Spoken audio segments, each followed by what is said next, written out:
तो ये बात तय है कि भाजपा बेटी बचाओ बेटी पढ़ाओ का सिर्फ नारा लगाती है, लेकिन इसके तरफ कोई काम नहीं करती। पूरे 10 साल में आपने सुना होगा भाजपा के जितने नेता, मंत्री, सांसद, मुख्यमंत्री, प्रधानमंत्री सब मिलके एक ही लीडर के बारे में बात करते हैं, राहुल गांधी जी के बारे में, राहुल गांधी जी के परिवार के बारे में। इसका कारण क्या है? कारण यही है कि वो राहुल गांधी से डरते हैं, क्योंकि उनको ये बात पता है कि उनको सत्ता से कोई हटा सकता है तो वो राहुल गांधी ही हटा सकता है। और रही बात हम लोग कांग्रेस करते हैं, हम लोगों को इस बात को पता है कि किसी के पर्सनल टिप्पणी हम लोग नहीं करते हैं, किसी के बारे में कि आपकी दादी की जैसे हर्ष की जाएगी। एक परिवार में 3-3 शहादत हुई है, जिन्होंने देश के लिए अपना खून दिया है। उन सब लोगों, उन परिवार के बारे में अगर कोई ऐसा टिप्पणी करता है तो ये उनके परिवार के या जो व्यक्ति ये टिप्पणी करते हैं उनको ये सोचना चाहिए कि वो किस देश के किस व्यक्ति के प्रति। जिस प्रकार से गुजरात सरकार ने बिल्किस बानो के केस में जिस प्रकार से गुजरात सरकार ने उन तमाम रेपिस्टों को आज़ाद किया था, उसके बारे में सुप्रीम कोर्ट ने जो टिप्पणी की है वो बिल्कुल सही है।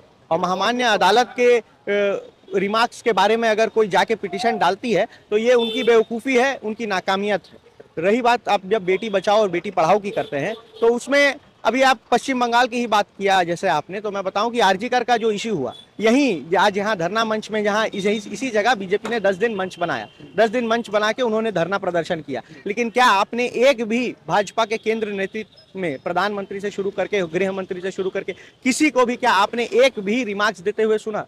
तो इसका क्या हम लोग मतलब समझें कि ये बेटी बचाने की बात हो रही है या बेटी पढ़ाने की? हम लोग कोई टिप्पणी भाजपा के कोई भी, हम लोग तो नहीं कहते हैं कि नरेंद्र मोदी जी ने अपनी वाइफ को छोड़ दिया, हम लोग तो ये नहीं कहते हैं कि जय शाह आज अपने घर में क्या कर रहे हैं। हम लोग इस बारे में, क्योंकि पर्सनल टिप्पणी करना राजनीति में, ये हमें कांग्रेस ने और राहुल गांधी ने नहीं सिखाया।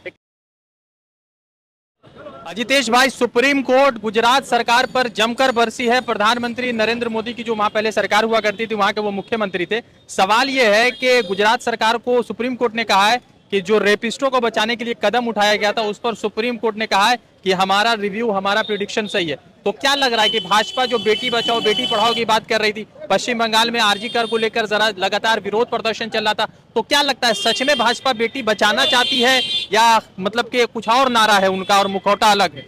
देखिए, सबसे पहले तो सुप्रीम कोर्ट के बारे में मैं आपको बता दूं कि हमारा संविधान इस चीज को बहुत क्लियर कर दिया है कि जुडिशियरी और एग्जीक्यूटिव दोनों इंडिपेंडेंट है। और जुडिशियरी का ये काम है कि एग्जीक्यूटिव अगर कोई काम या फंक्शन डिस्चार्ज सही से नहीं करती है या अपने काम को सही से नहीं करती है तो उस पर जुडिशियरी को आके बीच में इंटरवीन करना पड़ता है, हस्तक्षेप करना पड़ता है, और जुडिशियरी फिर आके उस चीज का फैसला करती है कि हम लोग को कैसे करना है आगे। तो सुप्रीम कोर्ट ने जिस प्रकार से गुजरात सरकार ने बिल्किस बानो के केस में जिस प्रकार से गुजरात सरकार ने उन तमाम रेपिस्टों को आज़ाद किया था, उसके बारे में सुप्रीम कोर्ट ने जो टिप्पणी की है वो बिल्कुल सही है। और महामान्य अदालत के रिमार्क्स के बारे में अगर कोई जाके पिटीशन डालती है तो ये उनकी बेवकूफ़ी है, उनकी नाकामियत है। रही बात आप जब बेटी बचाओ और बेटी पढ़ाओ की करते हैं तो उसमें अभी आप पश्चिम बंगाल की ही बात किया जैसे आपने, तो मैं बताऊं कि आरजी कर का जो इश्यू हुआ, यहीं आज यहाँ धरना मंच में, जहाँ इसी जगह बीजेपी ने 10 दिन मंच बनाया, 10 दिन मंच बना के उन्होंने धरना प्रदर्शन किया। लेकिन क्या आपने एक भी भाजपा के केंद्र नेतृत्व में, प्रधानमंत्री से शुरू करके गृह मंत्री से शुरू करके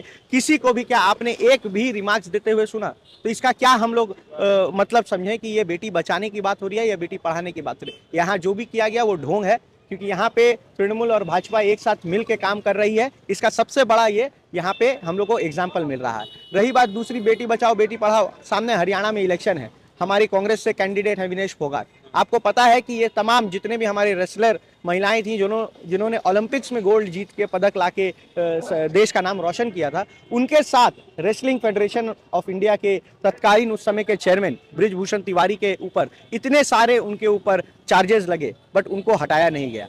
बात में जाके हमें अदालत में जाके खड़ा होके अदालत से उनको हटाना पड़ा। आज भाजपा बेटी बचाओ बेटी पढ़ाओ का सिर्फ नारा करती है, लेकिन उन्हें ना बेटी बचाने की कोई भी, आप उन्नाव का रेप केस देख लीजिए, आप हाथरस देख लीजिए, आप कहीं भी उठा के देखिए, क्राइम अगेंस्ट वुमेन जो है पिछले 10 सालों में सबसे ज्यादा बढ़ चुका है। तो भाजपा की सरकार क्राइम अगेंस्ट वुमेन में असफल है, पूरी तरीके से असफल है, और वो किसी तरीके से इसको रोकना भी नहीं चाहती, जैसा हम लोगों को लगता है। और जैसा उनके नेता और मंत्रियों का जिस तरीके से बयान आता है, इससे यह बात तय है कि भाजपा बेटी बचाओ बेटी पढ़ाओ का सिर्फ नारा लगाती है, लेकिन इसके तरफ कोई काम नहीं करती। आप लोग यूथ हैं, राहुल गांधी के कुल के आप लोग सिपाही हैं।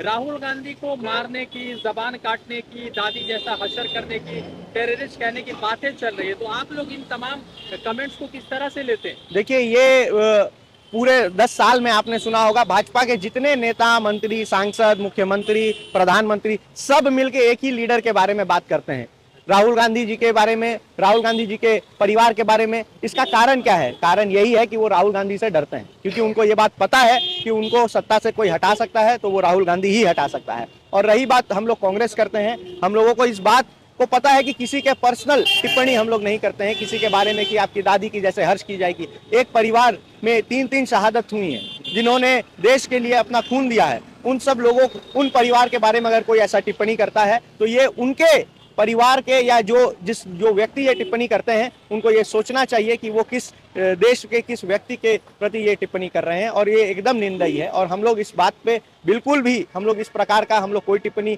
भाजपा के कोई भी, हम लोग तो नहीं कहते हैं कि नरेंद्र मोदी जी ने अपनी वाइफ को छोड़ दिया, हम लोग तो ये नहीं कहते हैं कि जय शाह आज अपने घर में क्या कर रहे हैं। हम लोग इस बारे में, क्योंकि पर्सनल टिप्पणी करना राजनीति में, ये हमें कांग्रेस ने और राहुल गांधी ने नहीं सीखा। एक सवाल है मेरा, क्या लग रहा है, हरियाणा चुनाव है, जम्मू कश्मीर है, क्या माहौल दिख रहा है आपको? माहौल हर जगह कांग्रेस की लहर है। जिस तरीके से कांग्रेस आ रही है हर जगह, हरियाणा में, जम्मू कश्मीर में, प्रधानमंत्री का आप देखें दौरा कम हो गया है।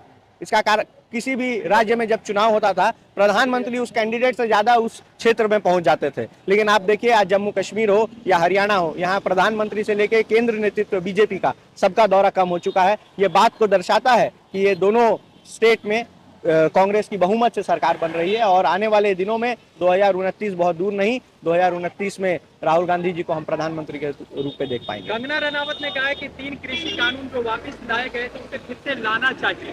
कंगना रनावत जी के बात को ज्यादा सीरियसली नहीं लेना चाहिए। वो एक अभिनेत्री हैं, वो, उनको अभिनेत्री का काम करना चाहिए। उनसे अगर आप ये पूछें कि 3 कृषि कानून का पूरा नाम बता दिया जाए तो वो नाम भी नहीं बता पाएंगे। ये सब PR स्टंट है, अपने अस्तित्व को बचाने के लिए। शायद बॉलीवुड में अभी उनको जगह नहीं मिल रहा है तो वो पॉलिटिक्स में आके अपना कोई जगह बनाना चाहती हैं। अच्छा, एक आखिरी सवाल, क्या लग रहा है कि बीजेपी का जो अभी मनोबल है, मोदी जी का जो भाषण चल रहा है, वो कांग्रेस को कह रही है कि दलाल और दमादों की पार्टी? अब अगर आप मैं फिर कहूं कि हम लोग पर्सनल टिप्पणी नहीं करते हैं, लेकिन देखिए कोई आपके ऊपर कादा फेंक रहा है, जरूरी नहीं है कि मैं भी उठा के उनके ऊपर कीचड़ फेंकूं। ये उनकी सभ्यता है और ये हमारी सभ्यता है। तो लेकिन अगर कोई कर रहा है तो मैं यही बताना चाहता हूं कि अगर आप भाजपा का लिस्ट उठा के देखें तो दामादों की पार्टी या परिवारवाद की जो बात बीजेपी करती है, तो सबसे ज्यादा परिवारवाद बीजेपी में है। आज जैसा आप मुझे बताइए, शायद उन्होंने गली क्रिकेट खेला भी है कि नहीं मुझे पता नहीं, लेकिन आज ICC के चेयरमैन जाके बैठे हैं। तो ऐसा उन्होंने क्या उपलब्धि कर दिया कि वो ICC के चेयरमैन हो गए? अनुराग ठाकुर, 100 नाम है, अगर मैं गिनाने बैठूं तो समय चला जाएगा। तो परिवारवाद में बीजेपी सबसे आगे है, और उसे अगर ये बात टिप्पणी कहना दामादों की पार्टी, आप कहीं भी देखिएगा कांग्रेस में जो लोग काम करते हैं और जिन लोगों ने नेतृत्व दिया है वैसे ही लोगों को जगह मिला है, और परिवार से इसका किसी का कोई भी संपर्क नहीं है, और इसमें भाजपा ही सबसे ज्यादा आगे है अगर देखा जाए तो इतिहास। धन्यवाद। द इंडियन खबर, सच आपके सामने।